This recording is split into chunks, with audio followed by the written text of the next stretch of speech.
சிறுபான்மை பள்ளிகளில் நியமிக்கப்படும் ஆசிரியர்களுக்கு ஆசிரியர் தகுதி தேர்வு கட்டாயமா என்பது குறித்தான வழக்கு விசாரணை உச்ச நீதிமன்றத்தில் நடைபெற்று வந்தது. இந்த வழக்கில் உச்ச நீதிமன்றம் முக்கிய தீர்ப்பை வழங்கியுள்ளது.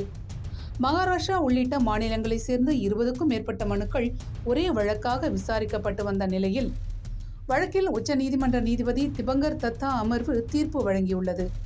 அதில் ஆசிரியர்கள் அவர்களது பணியை தொடர அல்லது பதவி உயர்வு பெறுவதற்கு ஆசிரியர் தகுதி தேர்வு கட்டாயம் என்று நீதிபதி தீர்ப்பில் கூறியுள்ளார்.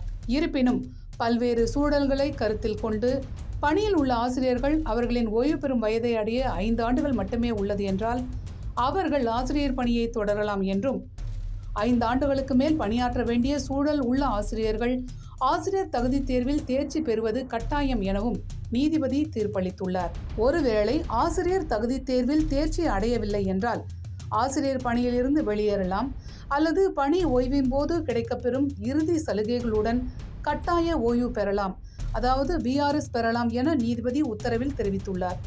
மேலும் சிறுபான்மை கல்வி நிறுவனங்களில் ஆசிரியர் தகுதி தேர்வை அரசு கட்டாயப்படுத்த முடியுமா, அது அவர்களின் உரிமைகளை பாதிக்குமா என்பது குறித்து விசாரிக்கவும் உயர் அமர்வுக்கு இந்த வழக்கை பரிந்துரைத்து நீதிபதி உத்தரவிட்டு தீர்ப்பளித்துள்ளார். முன்னதாக சிறுபான்மை பள்ளி ஆசிரியர்களுக்கு ஆசிரியர் தகுதி தேர்வு கட்டாயம் இல்லை என்கின்ற சென்னை உயர்நீதிமன்றத்தின் கடந்த கால தீர்ப்பை எதிர்த்து தமிழ்நாடு அரசு உச்ச நீதிமன்றத்தில் தாக்கல் செய்திருந்த மேல்முறையீட்டு மனு நடப்பாண்டு பிப்ரவரி மாதத்தில் தமிழக அரசால் திரும்பப் பெறப்பட்டிருந்தது இந்நேரத்தில் குறிப்பிடத்தக்கது.